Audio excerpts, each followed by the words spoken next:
So ayan, binabaklas na nila. At after nito magbaklas, sa gilid yata sila. Sa gilid sila magtatrabaho. Pero at least may improvement naman. Uy, Kuya Raul, anong ginagawa mo dyan? Titik mo naman yung mga bonsai na Stress ako, Kuya Belgium. Inutang natin. Stress ako. Stress. Pag stress daw, kailangan daw mag-ano. Hindi naman. Pagka-stress daw, kailangan daw mag-halaman ka, mag-ano. Ganun ka. Kaya mo ikaw nag-iisda ka, di ba? Hindi naman stress. Stress. Kasi po mga amigo, napakabagal nila magsipagtrabaho. Hindi, joke lang. Ang ganda ng mga alaman natin mga amigo. Good morning po sa inyong lahat mga kababayan ko. Ayan, shoutout kay Ate Lynn tsaka kay Ate Pe. We love you so much. At dalaw naman kayo dito. Sa isang araw kami dadalaw sa inyo. So ayan po mga amigo. For today's video ay ipapakita po natin yung natapos doon po sa ating pinapagawang dream house. Ang dream house po na ito ay talaga namang ugod ng tagal ng ginagawa. Nag-start yata ito August ba? September. August. Si Billy nakipagkwentuhan. Ismosa. Narinig mo ba si Billy? August, September, October, November, December, January. 5 months, 6 months na. Pero kasi sobrang sobrang laki kaya ganoon. Yung si Billy nakipagkwentuhan. Chismosa ka talagang babae ka! Narinig ko bunganga mo. Marites talaga kaaga-aga. Ayan po mga amigo. Nandito tayo. Si Kuya Belgium po. Grabe ang outfit ni Kuya Belgium. Ang ganda ng outfit mo Kuya Belgium. Wala ka ng tiyan mo. Kailangan mo na ng pag-fasting ng 3 months. Diretso. Walang kainan ng 3 months. Ayan. So ayan po mga amigo. Nagtutubuan yung mga halaman natin. Kinakalbo natin. Kaya siya kinakalbo para magbago yung kanyang mga magbago ang kanyang mga dahon-dahon. So ito yung kahapon kinalbo ko ng kinalbo. Ayan, aayusin natin yan mga amigo. Yan ang ako ginupit ako ng ginupit ng kahapon yan. So gusto ko siyang ayusin ng matindi ang ayos. Hindi pa siya masyadong perfect. So ayan po. Ewan ko ba. Gawa pa sila ng tungtungan dito. Kalahating araw kayong gumagawa ng tungtungan. Aba, pag di nyo pa natapos ngayong araw, yan sinasabi ko sa inyo. Apakat. Tungtungan, ayan. So tapos na siya. Mag-ano ba kayo? Bubuhos? Sama? Pagkayarin yung buhos na rin. Tapos pagkayarin sa likod na kayo. Sa kabila. Okay. Ayan po mga amigo. So wala kaming time ngayon. Pero kailangan bisitahin yung ating mga plants. Dumi na naman yung niya. Ang abis dumumi. Kasi nga itong mga mangga. Tingnan naman kasi gano'ng karami yung mangga. Gano'ng karami ng buong ng mangga. Nag-spray kasi sa kabila. Ngayon, yung pagkaka-spray, tingnan nyo nangyari. Nadamay. Belgium na nag-spray sila. Yung mangga, kailangan Belgium, kailangan sprayan to ng mga insects. For insects, no? Sabihin ko nga kay Ninang.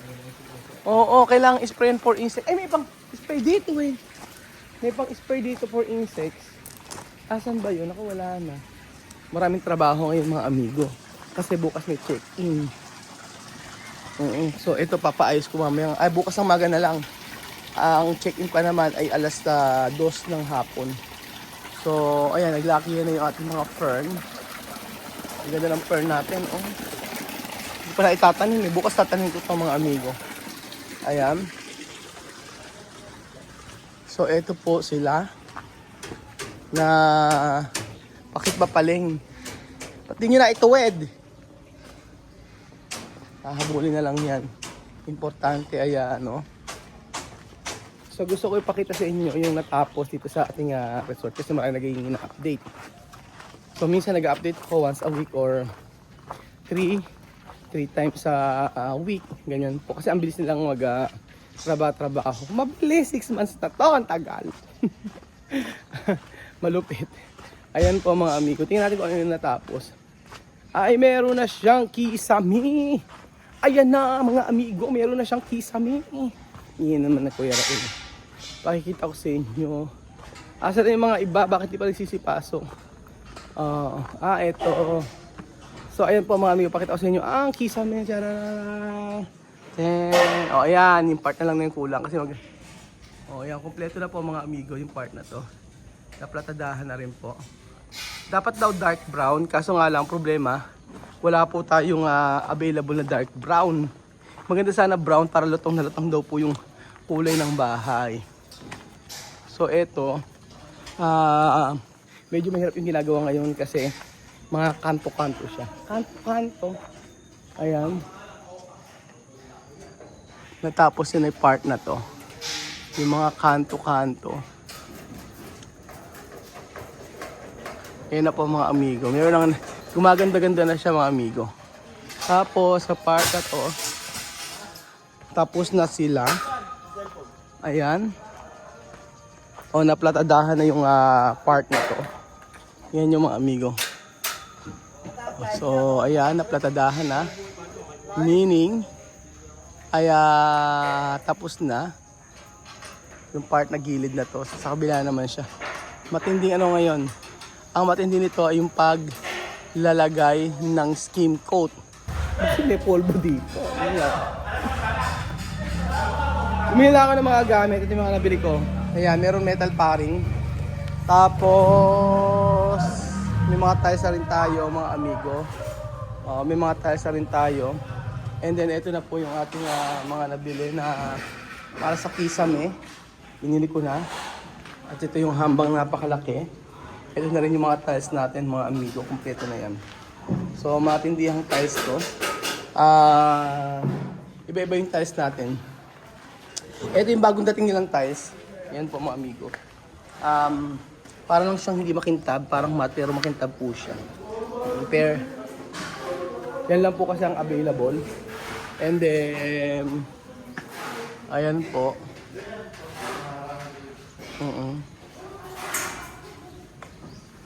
Tapos, ayan, okay na ba? Tapos, ayan po mga amigo, sa second floor.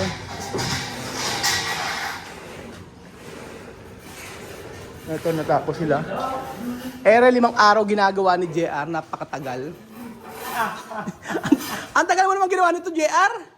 2 days. Ayan, di ba ganyan pagkakagawa ni JR? Titingnan natin kung gayang-gaya ha. Ito na sila ngayon. Tapos, ganyan ko siyang biruin. Sabi ko napakabagal niya. Pero ang totoo, hindi naman. Sino nagsulat dito? Ba't may vandalism dito? Ang aga may vandalism. Ito na yung may taas.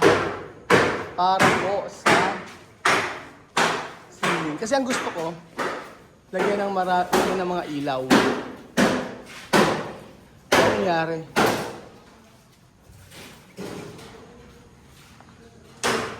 Isang case. Tapos dito sa may kortina, pag naglagay ng kortina po mga amigo dito. Ayan sa part na to. So ewan ko dito kung paano ang gagawin nila. Tapos, ninong? Oo nga, paikot siya. So magkakaroon tayo ng cove dito mga amigo. Paikot. Paikot po siya doon. Tapos kuya Bedyo, pagka nahulog ka yan, nasabi ko. Eto na. Ang kisame. Ano ba kulang?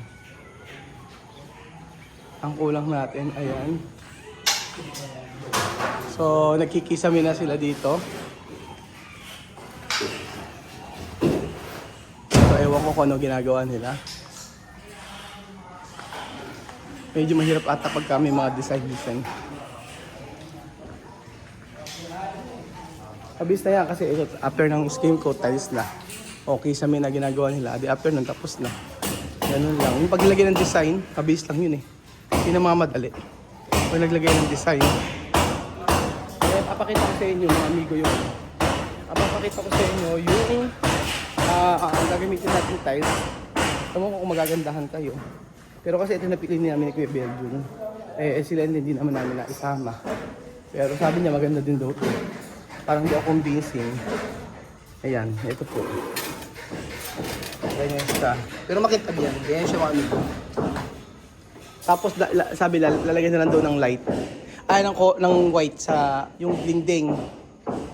Tapos ito po mga amigo yung sa master bedroom. At ito po yung sa baba. Ayan, ganyan siya. Parang hindi siya masyado makintab. Sabi nila maganda rin makintab na makintab. Sabi nila hindi. Maganda rin tayo sa makintab. Para daw nagniningin. Yung sabi nila nun. So yan lang po ang update. Itong babaan tayo pang trabaho. Marami pang trabaho na gagawa. Hindi ko maunawaan. Baka talagang mahirap. Tama ba? Yung taas kasi, yung isang kwarto, ginawa yung 2 days. 2 days ba yung ginawa? 2 days ginawa yung pizza. Parang pa lang yun. Oo, medyo mahirap pa siguro yung design. Kasi gumagawa ba? Mabilis ba o mabagal? Pero kasi, yung design kasi siguro dahil pag mahirap, matagal gawin. Unlike pag plain lang yung diba? Pag plain lang yung design. So ayan, binabaklas na nila. At after nito magbaklas, sa gilid yata sila. Sa gilid sila magtatrabaho. Pero at least may improvement naman. Ganun talaga. Tingnan natin sa malayo mga amigo. Ayan. Tingnan natin. Charan! Nagbabaklas na sila dito.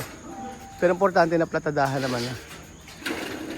Pag nalagyan ito ng skim coat, yung sa gilid hindi ko alam kung anong design dito na nakalagay sa pipinturahan lang yata ito. Pero merong sa video na parang sa taas na to, merong design. Ito. Tingnan natin kung ano. Ayan na siya. 5 months ba? 5 months ata to, 6 months na ginagawa. Pagka doon kasi bahay, matrabaho, hindi unlike yung mga apartment. Ganun po mga amigo.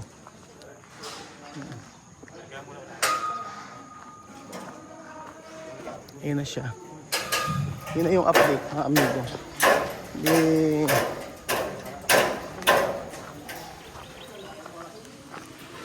So meron kaming dyan. Pag naplatadaan to, skin ko tapos na gano'n lang naman. Kaya lang nga malalaman natin kung kailan sila makakapag-out. Sabi ko ang time frame dapat tapusin nila ito ng hanggang March. Dapat hanggang March Belgium matapos ito. Pero dahil pang trabaho no? Hindi mo pakya. Ano? Hindi mo pakya. Arawan, matagal pag arawan. Kaya nga. Kontrata. 5 months ba? 6 months. Hindi ko na matandaan. Pero sabi nila pagka daw finishing bumabagal. Yun ang sabi nila. So ayan pa mga amigo. Maraming trabaho dito sa pinapagawa natin. Pero naway matapos ito. Agad-agad nang wala ng problema at makapag-ayos-ayos kami. Gusto na namin lumipat.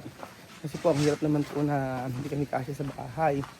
Rebellion sa baba, tapos Lola Eden sa baba din, sa taas, pero sa sahig na tutulog, meron lang siya kama.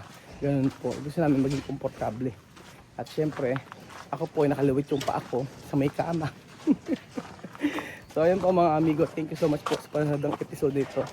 At God bless po mga amigo. Ayun na.